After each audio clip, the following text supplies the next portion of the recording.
गले में गदूद है, कद नहीं बढ़ रहा। मेरे मोहतरम भाइयों, जिसका भी थायराइड का प्रॉब्लम है, यूट्यूब में मेरा पूरा एक प्रोग्राम है थायराइड का इलाज बाय डॉक्टर मोहम्मद शराफत अली, उसको सुनो समझो, उसमें पूरी तफसील के साथ बताया है। इंशाल्लाह थायराइड का इलाज करोगे, इंशाल्लाह उसमें आपको पूरी डिटेल के साथ मिल जाएगा। ये किस भाई का है? आप ना मुझे बाद में मिलना। अब्दुल जब्बार साहब डायलिसिस का मरीज है, गुर्दे काम नहीं करते, अरसा 3 साल से। कुछ दिन पहले पेट में टीबी कहा गया, जवान 34 साल का है। मेरे मोहतरम भाइयों, मेरा एक पूरा प्रोग्राम है गुर्दों का इलाज बाय डॉक्टर मोहम्मद शराफत अली। मेरे मोहतरम भाइयों, ये पूरा एक चैप्टर है, ये पूरा एक लेक्चर है। पहले ये जानो गुर्दे खराब क्यों हुए। और मेरे मोहतरम भाइयों, अल्हम्दुलिल्लाह सुम्मा अल्हम्दुलिल्लाह, हम लोगों को बताते हैं नेचुरल तरीके से डायलिसिस करो। नेचुरल तरीके से डायलिसिस कैसे किए जा सकते हैं? देखो, गुर्दों को बचाने की 5 चीजें मैं आपको बताता हूं। सबसे पहली चीज, पानी को चूस चूस के पियो। पानी को, और इसको चूस चूस के क्यों पीना है? इब्ने खल्दून ने तारीख लिखी, तारीख इब्ने खल्दून के मुकदमे में लिखा, जो जिस जानवर की तरह खाता और पीता है उसका बदन वैसा ही बन जाता है। इब्ने खल्दून ने लिखा, जो चिड़िया की तरह खाएगा पिएगा वो चिड़िया की तरह उड़ता फिरेगा, और जो गाय की तरह, बैल की तरह, ऊंट की तरह, जिराफे की तरह पिएगा उसका पेट उतना। और जितने लोगों के गुर्दे खराब होते हैं, जिगर खराब होते हैं, उसका पेट भी बढ़ जाता है और पाँव भी सूज जाते हैं। पानी को कभी गट गट करके मत पियो। इब्ने कय्यम ने किताब लिखी ज़ादुल माद, उसके अंदर लिखा, जो बंदा पानी को चूस चूस के पिएगा वो अपने बदन की बीमारियों को बहा ले जाएगा, और जो पानी को गट गट करके पिएगा। इसको समझना है मेरे मोहतरम भाइयों। अगर गुर्दों को ठीक करना चाहते हो तो पानी को चूस चूस के पियो। कैसे?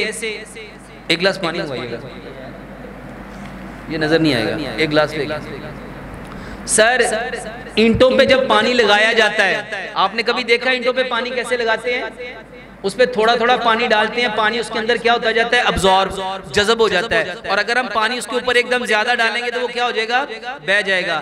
मेरे मोहतरम भाइयों, हमारा जिस्म खुलियों से बना है, जिसको सेल्स कहते हैं। वो सेल्स भी सेम लाइक ब्रिक्स ईंटों के हैं, और हमारे बदन को सैराब करना है।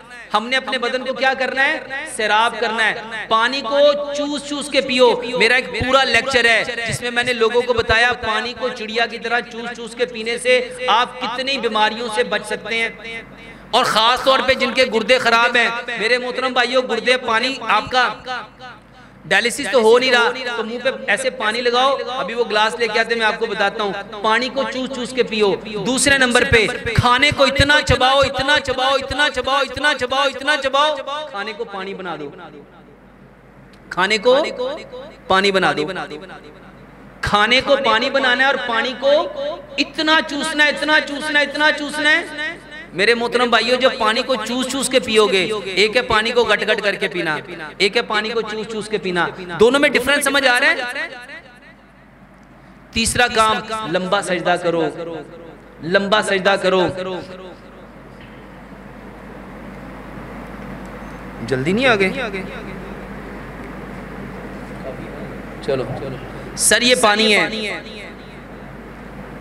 इसको जितना सुकून से पियोगे, चैन से पियोगे, आराम से पियोगे, आपके गुर्दों को उतना सुकून मिलेगा। अब ये इतना पानी है, आप लोग तो इसको 1-2 घूंट में पी लेंगे। मेरे घूंट गिनिएगा मैं कितने घूंट में पीता हूँ। बिस्मिल्लाह।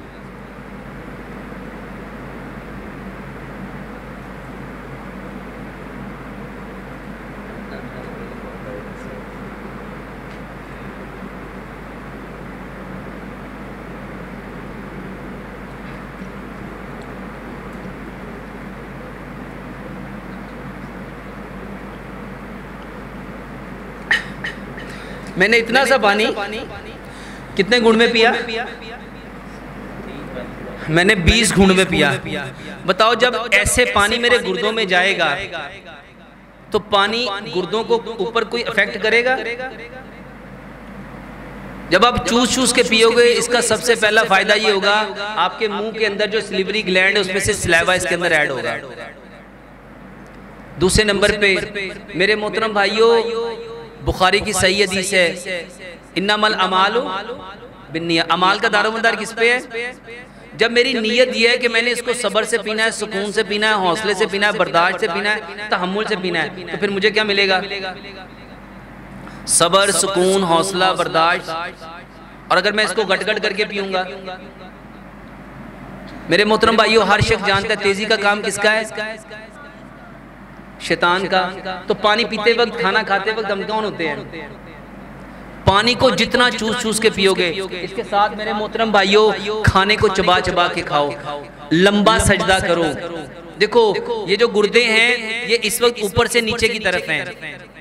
जो गुर्दों का ऊपर वाला हिस्सा होता है वो चिपक जाता है, वो श्रिंक हो जाता है, गुर्दे छोटे हो जाते हैं। मेरे मोहतरम भाइयों, जब हम सजदा करेंगे तो सारे का सारा आपका फ्लो किधर चला जाएगा? लंबा सजदा करो। और जो मैंने किताब लिखी नमाज और मॉडर्न मेडिकल साइंस, उसमें मैंने लोगों को बताया कि एक सजदा, इसके बारे में तो सही हदीस है, रसूलुल्लाह सल्लल्लाहु अलैहि वसल्लम ने फरमाया अगर लोगों को पता चल जाए सजदे की हालत में क्या मिलता है तो कभी इंसान सर सजदे से ना उठाए। सर लंबा सजदा करो। जितने लोगों को गुर्दों का प्रॉब्लम है वो चारपाई पे सोएं, चारपाई पे सोएं और पाँव वाली साइड पे एक एक ईंट रख ले, यानी दो पाए हैं उस पे एक एक ईंट रखे, उसको ऊंचा करेंगे। टांगे जब ऊंची होंगी तो उसके गुर्दे ऑटोमेटिकली, और खास तौर पे ऐसे लोग जो कहते हैं पेशाब थोड़ा थोड़ा थोड़ा थोड़ा करके आता रहता है, आता रहता है, वो एक एक ईंट पैरों वाली साइड पे रखे। और इसके साथ नेचुरल जो डायलिसिस का तरीका है मेरे मोहतरम भाइयों, उसको अपनाएं। नेचुरल तरीका क्या है? आपने मजदूरों को देखा होगा जब वो मजदूरी करते हैं तो उनके कपड़ों में पसीने के साथ साथ सफेद रंग का कुछ लगा होता है। मेरे मोहतरम भाइयों, ये जो सफेद रंग का लगा ये क्रिएटिनाइन और यूरिया है। और जितने लोगों के गुर्दे खराब होते हैं उनका क्रिएटिनाइन बढ़ता है, उनका यूरिया बढ़ता है। अब बॉडी में से क्रिएटिनाइन और यूरिया बढ़ रहा है, उसको निकालने का तरीका क्या है? उसका तरीका है कि आपके ये जो अल्लाह ताला ने ये जो स्किन बनाई है ना, ये जो स्किन, ये तीसरा गुर्दा है। ये जो स्किन है ये थर्ड गुर्दा है, ये थर्ड किडनी है।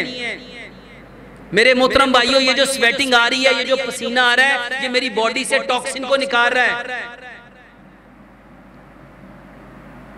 वो सफेद सफेद कब निकलेगा? जब आपकी बॉडी का टेम्परेचर 40 सेल्सियस होगा। इंसान की जो नॉर्मल बॉडी का टेम्परेचर है वो 37 सेल्सियस है। जब आपकी बॉडी 37 से 40 सेल्सियस पे जाती है तो इसके जो मसाम खुलते हैं उसमें से क्रिएटिनाइन और यूरिया भी बाहर आना शुरू हो जाता है। तो मेरे मोहतरम भाइयों, बॉडी का टेम्परेचर 40 करो, आराम से हो जाएगा। आप एक बड़ा सारा टप लो, उसमें पानी डालो, उसके ऊपर एक गेज लगाओ और पानी का टेम्परेचर कितना होना चाहिए? 40। अब उस 40 टेम्परेचर पे अपने पेशेंट को लिटा दो। ये जो लोगों को स्वेलिंग हो जाती है और खास तौर पे गुर्दों के मरीजों की ये जो स्वेलिंग है, एक दिन में वल्लाह सुबह दोपहर शाम 10 से 15 मिनट बैठाओ, एक दिन में स्वेलिंग खत्म हो जाएगी। पानी बेहतरीन डायलिसिस करने वाली एक बेहतरीन नेचुरल मशीन है। जब आपकी और जब बॉडी पानी के अंदर जाएगी, पानी का टेम्परेचर चेंज करेगी, लेकिन आपने उसके ऊपर गेज को प्रॉपर चेक करना है। पानी का टेम्परेचर 40 से कम नहीं होना चाहिए, ना 40 से कम होना चाहिए, ना 40 से ज्यादा। अगर 40 से ज्यादा होगा तो स्किन बर्निंग होनी शुरू हो जाएगी, और जब वो बर्न करेगी तो तब भी स्वेटिंग नहीं होगी। इसके अलावा YouTube में मेरा पूरा एक प्रोग्राम है गुर्दों का इलाज बाय डॉक्टर मोहम्मद शराफत अली। वक्त बहुत थोड़ा है तो जवाब बहुत लंबा हो जाएगा।